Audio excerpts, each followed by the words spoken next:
Today I want to go even deeper, another whole explanation about the big deal of the miracle of the Channukah candles, as opposed to the war, okay? Which we touched on yesterday. So let's do this.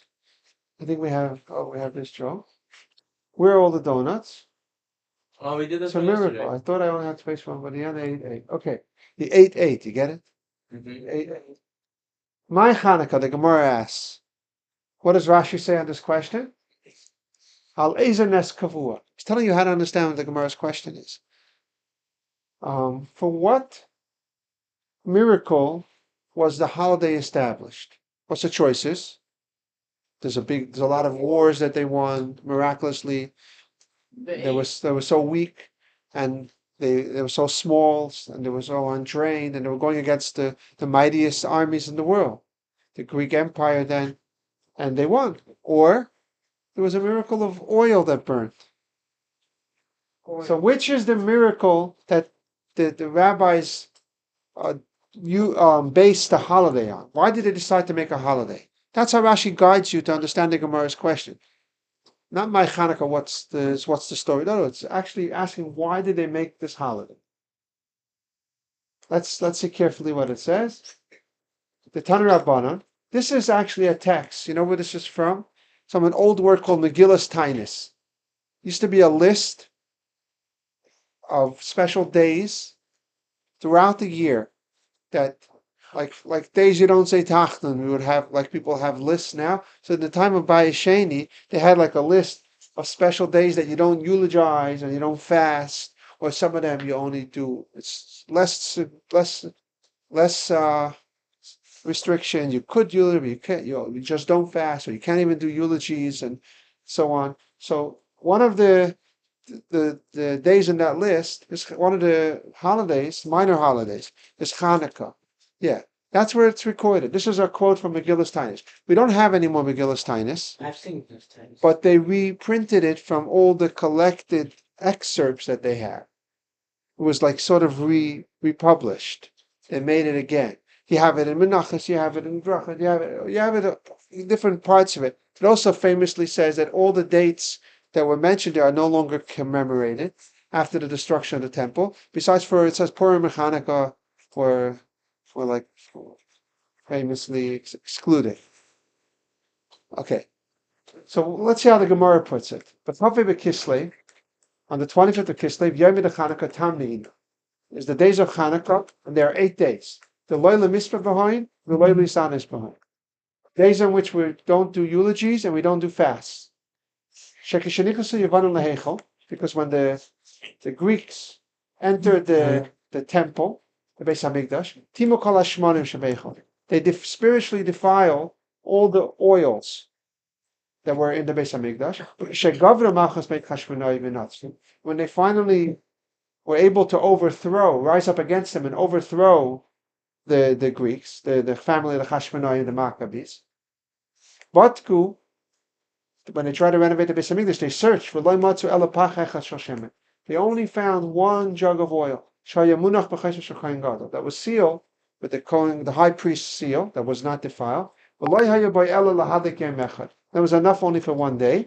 Nasa by nes, and a miracle occurred. V'dliku mimenu shmona yamim, and they kindled from it 8 days. L'shana acheres, the next year, kavum. V'asum, they established and they declared it. They made it yamim tovim b'halavaydah. A day's a holiday of praise giving and thanking Hashem and celebrating. That's how the Gemara presents the story of Hanukkah. Barely touches the wars, the salvations. So it's basically when the Greeks entered the temple, the main thing they did is they defiled things, and when we found one jug of oil and it burnt miraculously, that's what they made a holiday. That's what the Gemara is saying. How Rashi tells us to understand the Gemara. What we want to analyze today's class is, what's the big deal about the oil burning for 8 days? The miracle. Nice, a miracle. Hashem did a lot of miracles throughout history. We don't make a whole holiday for every one of the 10 plagues. I never heard of that. Go through Tanakh. So many miracles happen. What's even more interesting is that even this specific miracle doesn't seem to be a big deal. There's a famous Beis Yosef, which we're going to do in another class, but it could be the most famous question in Jewish literature, or one of the most famous. It's called the Beis Yosef question because he made it famous, because he mentions a few answers in the Beis Yosef. You know what this is? Why is Hanukkah 8 days? It should be only 7 days. It was enough for one day. There's a lot of answers. The Beis Yosef gives 3 answers. We're going to start off with those. Well, when you say that the first day is a miracle because lasted 8 days, so the first day also within itself, that same oil So that you want the to first day let's see the 3 answers of the Beis Yosef. We're going to do another class just focusing on this later. I'm planning to do it. I'm still working on it, but let's do the 3 answers of the Beis Yosef. He says one answer is that they realized they only had enough for one day, so they divided it into an eighth. They knew they needed 8 days to get new oil. You know why? Either because the place took like 3.5 days to travel there and back and Shabbos and to get the oil, or because they needed 7 days to become pure. People to be able to work with the olives and this, to get pure oil will take 7 days, then 1 day to do the oil. So see, Beis Yosef brings those as well. That why it would take 8 days to get pure oil. But the fact remains they only had enough for 1 day, and they couldn't get new oil for 8 days. It takes 8 days to make the oil. No, either 1 day or to travel and get it, because oil doesn't take a long time. Or they need to it takes 7 days to do the paraduma and to do the ceremony of purification. And 1 day just to make the oil once you have someone who could do it. But everyone was fighting then. It was 4 days there and 4 days so then it would be 3.5 if you're not traveling Shabbos. But yeah, so that's the other thing he says. Yeah. So however you explain it, they needed 8 days. So you know what they did? The Beis Yosef says they divided into 8. They said let's do a little bit, and instead of burning only an eighth, it actually burnt the regular time. So every day was a miracle. That's the first answer the Beis Yosef gives. You understand how it makes every day a miracle? Then he says another way to well. Just because they could split one job, it's worth with it. So therefore what? But they were able to split it and also purge And it burned regular normally. the eighth of the job. If you used only an eighth of the oil each night, and it burnt the whole night, that's a miracle every day. The second one, the Beis Yosef says, is the jug refilled. That means the first day after they filled up the menorah, they looked back in the jug, and it was refilled. So, there was enough for 1 day, but a miracle also happened the first day. It doesn't sound like that for the way more. It doesn't seem like you're correct. It is interesting. Or he says the cup refill. Well, it doesn't say details in the Gemara at all about it, but some commentaries mention. Gemara does say something. It says right. That's it. And the v'liku mimenu, the jug, the pach. So you could say the pach. Anyways, the other way he says it is after it burned down, right? So the first day it burnt all night, and then in the morning it refilled. So the first day is still a miracle, because the next night they had oil to to relight it. So the Beis Yosef brings that as a third answer. The first day. Also, it's a miracle that they found the oil in the first. Hold on. We're going to do another class on all the different answers. Now I'm just bringing the classic one because I want to bring out something else. Look at these 2 ways to explain it. Tamus and echos. You know those terms. Quantity and quality.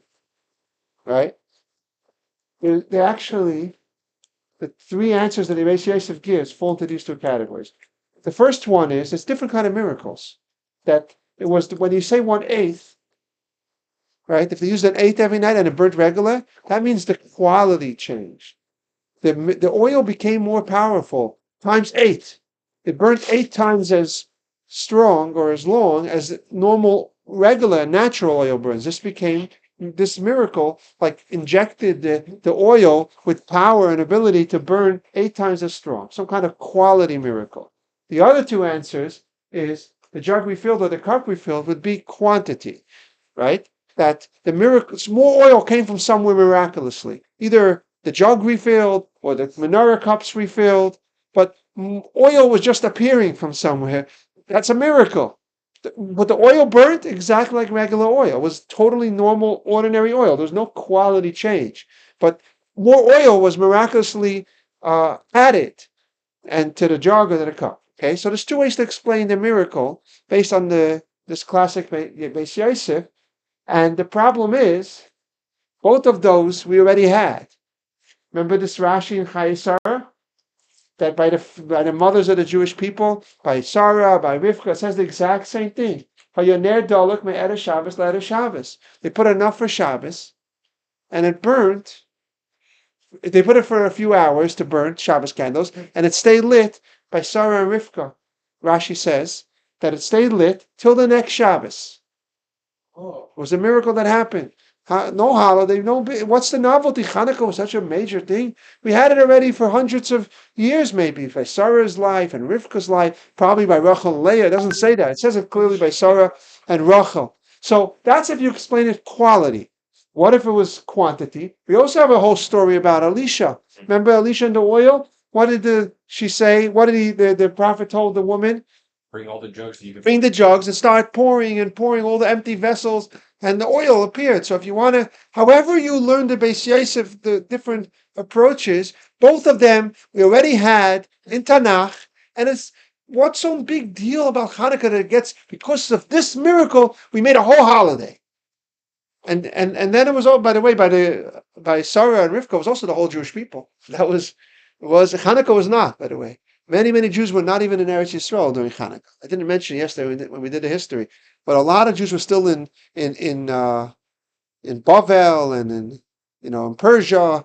They were still there. Not everyone, the minority of Jews actually went back when the beginning of the second Beis Hamikdash. What do you want to say? Echos is quality? Yeah. It's quality. And Kamos is quantity, What's minority? small amount. Might be quality. Okay, Totally so different period, I think. again, It's no comparison. A totally different period. periods. Yeah. You're saying then it wasn't in the times of the prophecy, but still the miracle doesn't seem like such a big deal. Well, because it's a miracle, we have to make a holiday. We had this miracle, we didn't make a holiday then. Elisha's thing was also major. Sof Torah every year, Yeah, but that it's wasn't not for the entire Jewish people. right. So Hanukkah wasn't either, and by the mothers it Yeah, was. it was. The base of Mikdash was for everyone. What was the perfect that story? Elisha, it's right here. But Yomer le Elisha. What book of prophets? What book of Malachim Beis Perek. It's all on the screen. It's all on the screen. But before you move on, that was a personal maze. Right, that's what we're saying now. But still, is it just because of that? So the miracle is not. It's the big. It's still the miracle shouldn't be so mind blowing for us. That was not a big deal. It was now that it was for the menorah, so that gets a holiday. I think spiritually, if you look at everything around, We're gonna see. Yeah. Of course, the context. We had a big insight yesterday. It's also beautiful, but we're gonna do something else today. Okay. So, however you explain the miracle, we already experienced it before. So, what's the big deal? That's the question we want to analyze. We made the question much richer by explaining the quality, the quantity, all the different ways of understanding the actual miracle. Doesn't seem to solve it for us. We had them both before, and we don't make such a big deal about it. We don't even consider making a holiday because of that. Okay. Now a few more questions on the all the Beis Yosef's answers that are technical issues, technical difficulties. I should add that. First of all, every time we make Kiddush, it's respectful. We fill it up to the top. You do it generously. It's a famous thing. How could they only fill it up an eighth? You're allowed to do it. It's permitted to use impure oil. You use it the first night, whatever you have, or fill it up with impure. You cannot do it a mitzvah properly. Fill it up halfway. That's not a respectful way. Even by Kiddush, you fill it up with the whole thing. In the Beis Hamikdash, whenever you did anything, you fill it up. You do it generously.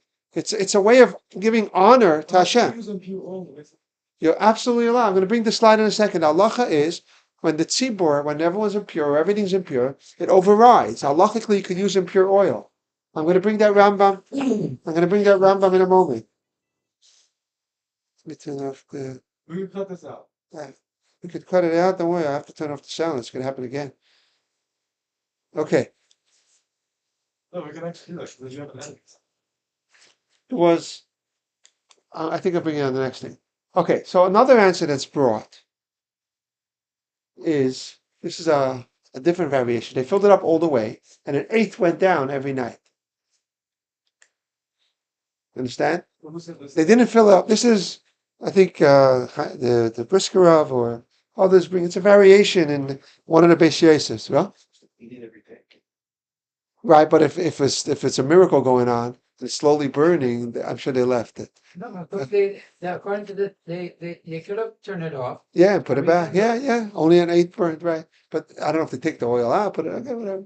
A mess with miracle oil. Okay, so you understand how this would be the first day at least. They filled it up all the way. They didn't just take an eighth. They filled it up, but the next day, hey, it's still 7/8 left. Beautiful. Every day went down a little bit, but there's still the questions are problematic. First of all, you're not supposed to. You have to put this halacha. You have to put the right shear, the right amount. Me'erevat boike. You have to 10 lamidasa. You have to put it enough. It should stay lit from the evening until the next morning. You can't put too much. You put the first day, the oils became, that's also a quality thing. The oils is enough to burn for 8 days, and you overfilled it. But if you don't fill it all in, then the vessel's it's not respectful. You didn't fill the whole vessel, the whole cup. That's not respectful. So it's a catch-22. There's no way to fulfill the mitzvah properly. And the whole purpose of this miracle was in order to enable them to do the mitzvah properly, because they could have done with impure oil. Hashem was giving them like a reward that you're going to be able to do the mitzvah with pure oil. But it seems like there's no way they could get around fulfilling the mitzvah actually properly. This This- that was enough for 1 day. It was? I don't get it. What's the If it's enough for 7 days, you're putting too much. If it's enough for 8 days, It doesn't say enough for 7, it doesn't say enough, it says enough for 1. It's clearly enough for.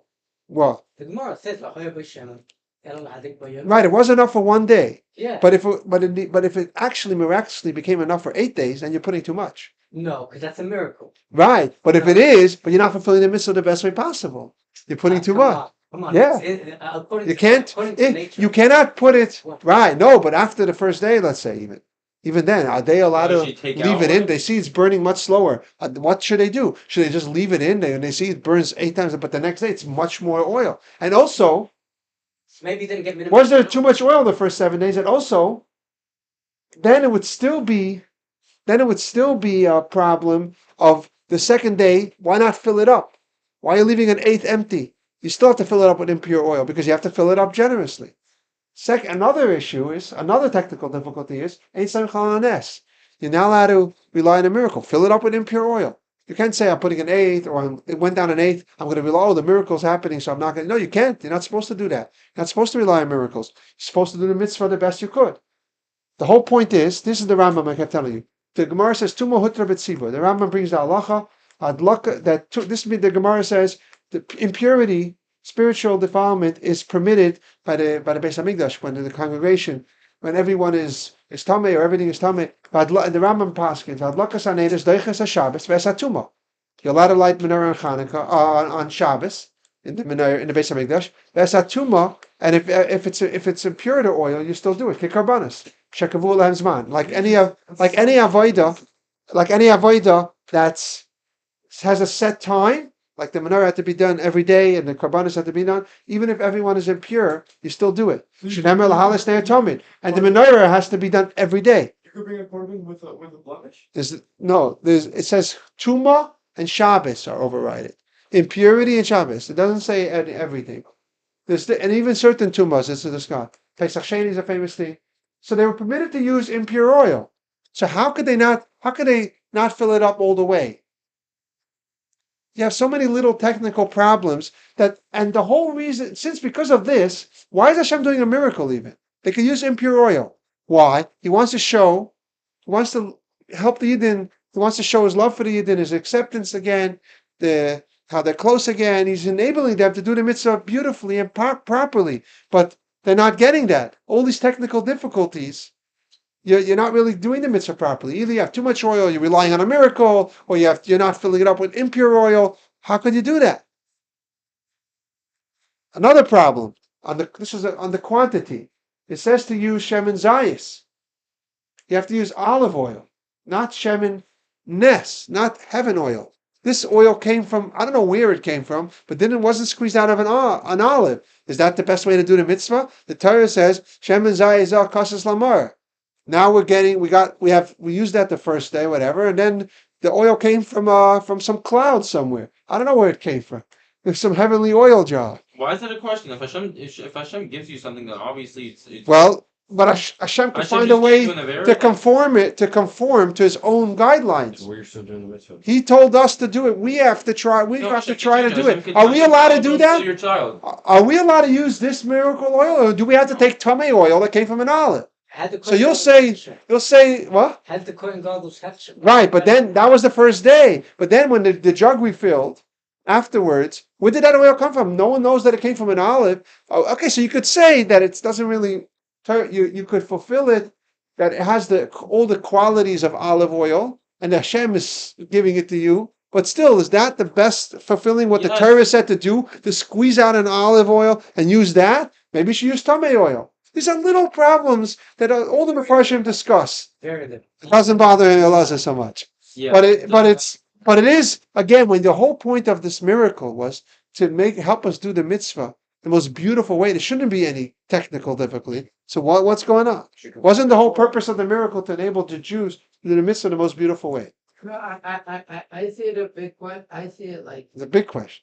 it's a very big question. Huh. But Let's you're not allowed to use the Torah done in Shemayim. yeah, exactly. You have to The use- more if you look at this, that question will resonate even more. Kohen Gadol's not in Shemayim. Kohen Gadol's right here. No, but No, the story of the Alter Rebbe with the wagon, right? But with Hashem gave it to you. with the- Not about that. The Kohen Gadol put a heksher. But that's not that oil. This oil was used. Now it's refilled from It doesn't somewhere. say it got refilled. There's two ways: either the cups refilled or this refilled. But we know Okay, so that then we oil know what way burned. we're talking So about. it's heavenly oil. It is a miracle, but it's not what the verse says to use. It says to use. It's tar. It's good oil. It's probably kosher. But could you do the mitzvah the best way possible without fulfilling what the verse says? Take olive oil. So let's prepare to be mind blown. How do you Because the pre- mitzvahs from how do you prepare to be mind blown? Yeah. Okay, Perfect. let's get philosophical. All right, here I have a few philosophy jokes. I couldn't decide which one to do, so I put all of them. I mean, I put a few of them. Okay, so this is the first one. How to tell the difference between a sweet potato and a yam. I think if I am. Final exam. How do you plan to make your living with the philosophy degree? That's the final exam. And then there's the types of headaches. Migraine, tension, stress, and philosophy. See, the red is the area that hurts. So, okay. That's all the philosophy jokes. Now, we're going to do a little philosophy. You ready? But first, a riddle. Ooh, not a chest word. How can one be inside, outside, moving, and stationary all at the same time? Not everyone at once. What does stationary mean? Not moving. You're moving and not moving, inside and outside. What? Yeah, you got it. You're out. You're inside. You're outside. You're moving and you're not moving. Your car could be moving. You're sitting in your place. Okay. In a plane? Yeah, same thing. Same thing. In a boat. Same thing. Yeah. Okay. So now we go. That was an intro to the philosophy. So everyone goes through this teenage. It's called the teenage questions, right? Can Hashem create a mountain that's too big for him to live? Yes. Hashem could do everything, right? So the teenagers love this one. It's you go in circles, right? What's the answer? I want to share with you one answer soon, that based on this talk. But we'll get a little philosophy. Can never hurt anyone. Could Hashem make that 2 + 2 should be 5? Yes. Could he? Yeah. Or is that some kind of that's like it's the way it's just not. I mean, you could change them. You could call 4 5, and call 5 4, but it's not really making it 2 + 2 5. No, why not? 2 + 2. Hashem can change his own logic. So Yeah, makes as he sense. feels, yeah, okay, good. We got Ezzy's opinion. Could Hashem make a child older than his parents? Yes. Sure, right? It just adds years, right? But a child, by definition, comes from the parents, right? So it's a little bit of a paradox. No, the whole thing everything that we know is just because Hashem made it that way. Oh, hold on. We're gonna get there. What if Two. What if the parents Could Hashem make Then we have to like. two opposites simultaneously? Yeah. Like that's. Same time. Wait. Let's see. like what we had before in the riddle. This is the way the Rishonim, they talk about it. Could you be moving and not moving, but not just in the card joke? They said, like, could you be like you're talking and not talking, right, at the same time? That either you're talking or you're not. Could it both be? So it's actually a big debate, a big debate in the Rishonim in the early medieval period, and the rabbis, and there was discussions amongst different scholars, and what this is called is nimna nimnois. If Hashem is able to do all those crazy paradoxes, that means there is nothing impossible for him. Nimna nimnois. It's held back from him, being held back from anything. That's what they call it. That's the philosophical term for it. Impossibilities do not apply to Hashem in simple English. That means even all those crazy things, like Ezzy was saying. And let me just explain to you the other side. They said there's nothing wrong with saying Hashem can't do that. He could do anything. But if he can't do all those crazy things we said, it's not a problem. Is there something wrong if Hashem can't make 2 + 2 yellow? It's nonsense. Hashem doesn't have to be able to make that. So the same thing, making 2 + 2 5, it's not a flaw. It's nothing wrong with Hashem not being able to do it. What? And Explain how it's that there's no. that's how some scholars looked at it. We already know as he feels very strongly not to look at it like that. So as he hold it for now. It's not like. Hey. Well, it's silly, exactly. Okay, he would. It's silly. Could. No. Not able to. It's righteous. Now, Isn't that the definition of what is the? Ness means something impossible. No. We'll soon see. There's a lot of that's what things that we can do is very different. Very different. Splitting the sea, the plagues, all these things are not in this category of the paradox. They're just great power of things we can't do. That's what they said. Hashem could split seas. He could make the plagues. He could make all the what? Oh, that's the next slide. That's the slide. The Rashba brings in the arguments. The Rashba brings the proof, the famous proof of to settle this, to show that Hashem could do, like Ezra keeps saying, anything, even the playing around with the fabric of logic and a space and time if he couldn't make is 65. he says like this. This is really, it's more the inside room, but the Kodesh HaKadoshim was 20, it's in the room inside there. It's not the whole thing, it was a lot thicker, the walls, and there were more chambers around it. But inside here, there was a room that was 20 cubits. The Holy of Holies. 20 cubits, like 30 feet, right? Let's go with cubits for now. And it says, the Mokim Oren Eino Min Amida. The actual Oren did not take up space. It was actually 2.5 cubits wide. But on each side, if you measured from it to the wall, was 10 cubits. How big was the room? 20 cubits. So if you measured this, it's 2.5. Should have been 22.5. But it says if you measure 10 here and 10 here, this is explicitly in the Talmud, it records this miracle. And the Rashba cites this when he argues with those scholars to show that you have to say that Hashem is totally beyond the fabric of intelligence and nature and space and time. He created all those, and he could manipulate that too. And you know what's crazy? What's fascinating about this is it had to take up space in order to be the Holy Ark. If you didn't make it 2.5 cubits, it would have not been done properly. It wouldn't have the divine presence. It wouldn't have any miracles. So it had to take up space in order not to take up space at the same time. Because it took up space, it didn't take up space. Now go eat that for lunch, right? It's both in the same exact existence. Okay. This is so to answer our question, right, about could he do all those things? This is how I'm going to say it. Logic sense is also, or sense, what we call sense or logic, is also a creation. Just like Hashem created different materials and plants and species and existences, he also created the system of sense and logic that we stuck in. So we can't imagine anything else, any other reality, because we're stuck in the space and time that we know that Hashem chose for our universe. But Hashem was not limited. Hashem could have made a world where if someone says 2 plus 2 is 4, they would look at him as if the same way we would look at someone who's going around saying 2 plus 2 is 5. Maybe they'll also lock him up somewhere, right? Can he create a mountain that's too heavy for him to lift? Yeah. Absolutely. And he could still lift it. That makes no sense? Exactly. Sense is also a creation. Yeah. He can make it and he can lift it. It doesn't make sense. Exactly. That's the point. Sense, our logic, our whole thing is all a creation of Hashem as well. Just like he created things. Hashem can make no sense because he's not bound by logic. He created a whole system of logic that we have. So if it's not logical, we basically can't believe it. Can't believe something that doesn't make sense. What do you mean you can't believe it? It doesn't make sense. We can't relate to it because we're stuck in our system. Also, you can't. What do you mean you can't believe it? I mean, if Hashem doesn't make sense, then It's fine, but you could believe that Hashem, it makes sense that Hashem is beyond me. His creative ability is way beyond me, right? it makes sense. So why can't he have some abilities? Just like he has abilities to create from something from nothing, a whole vast universe, and to run it, this everything. He definitely has a lot of abilities that is way beyond me. He could have other abilities that I can't wrap my brain around it, but he could have it. But that makes sense.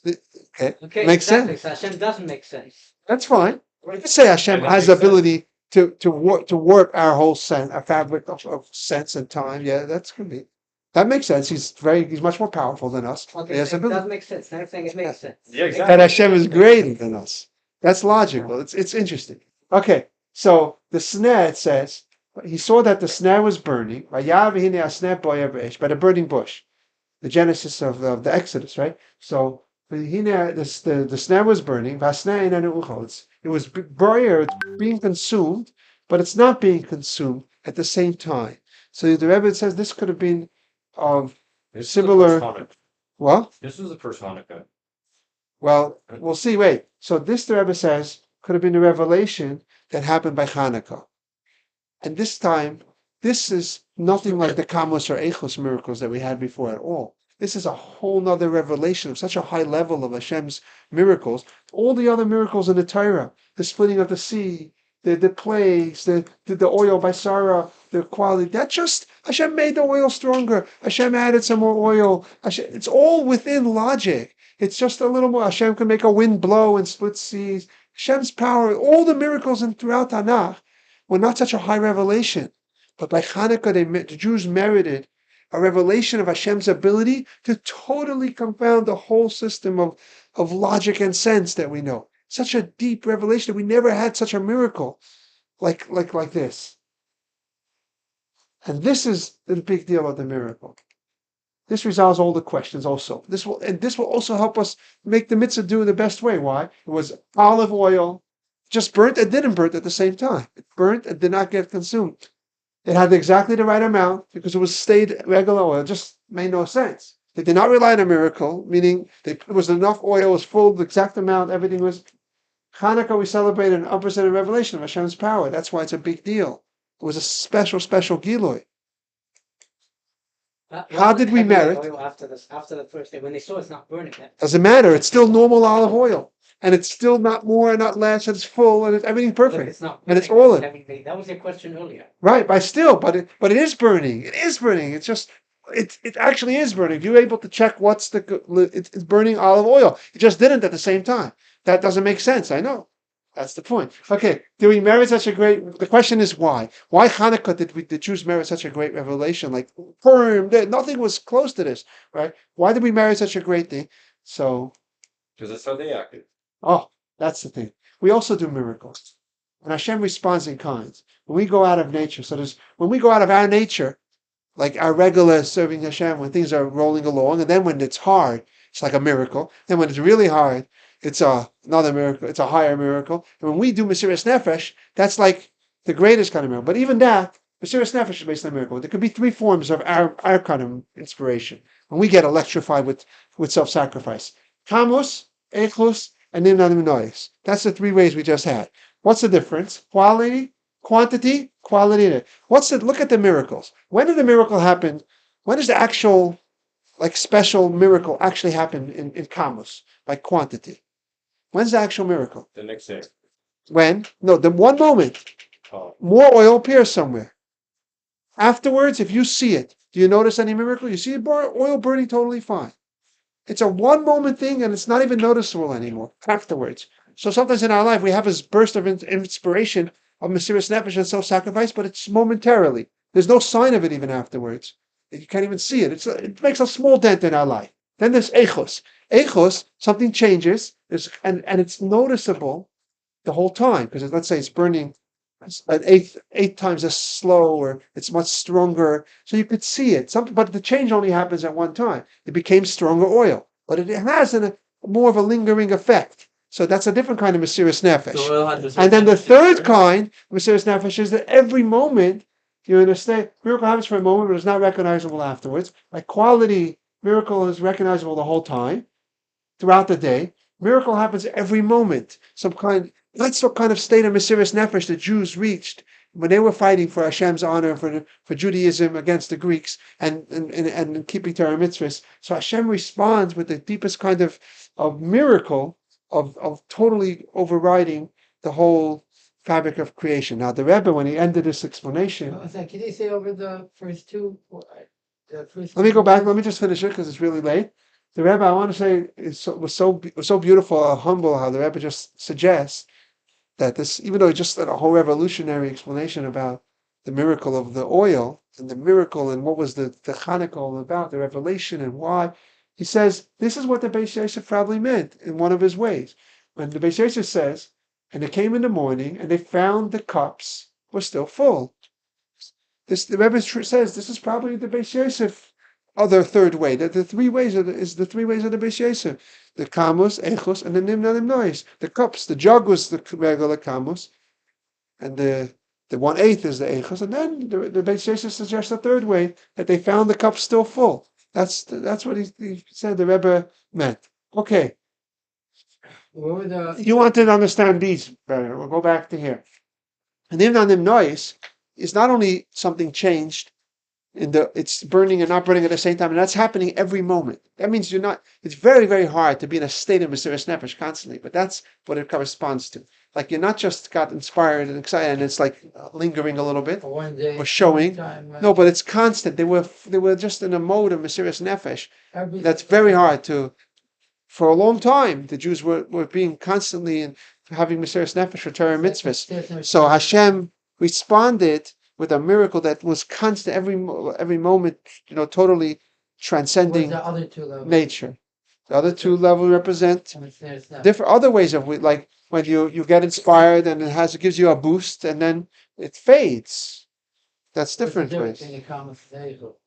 Very big. The Kamos is even less. It only happens one moment and there's no sign anymore afterwards. So that means from time to time you have a drop of Mesiras Nefesh and that's it.